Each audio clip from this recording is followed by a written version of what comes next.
बिस्मिल्लाहिर्रहमानिर्रहीम। अल्लाह तबारक व तआला का इरशाद है, या अय्युहन्नासु तक़ू रब्बकुम वख्शौ यौमन ला यजज़ी वालिदुन अन वलदिही वला मौलूदुन हुव जाज़िन अन वालिदिही शैअन इन्न वअदल्लाहि हक़्क़ फला तग़ुर्रन्नकुमुल हयातुद दुनिया वला यग़ुर्रन्नकुम बिल्लाहिल गरूर।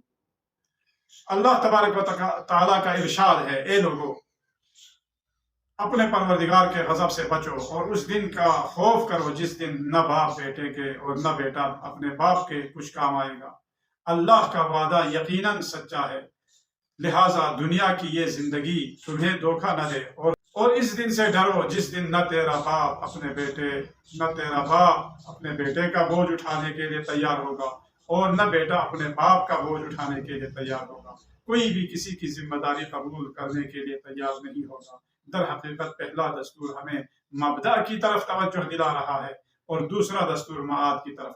पहला दस्तूर यह है कि इंसान में अपनी मुराकबत की करने की ताकत और कुदरत पैदा करता है और दूसरा दस्तूर यह है कि उसे जजा और सजा मिलने की उम्मीद दिलाता है। इस में कोई शक नहीं कि जो शख्स ये यकीन रखता हो कि इसका हर काम अल्लाह तबारक व तआला के इल्म में है, जिसे इसके नामे अमाल में लिखा जाएगा और क़यामत के दिन उसे अदालत में खड़े किए जाएंगे, तो अपने अमाल का जवाब भी उसे देना होगा।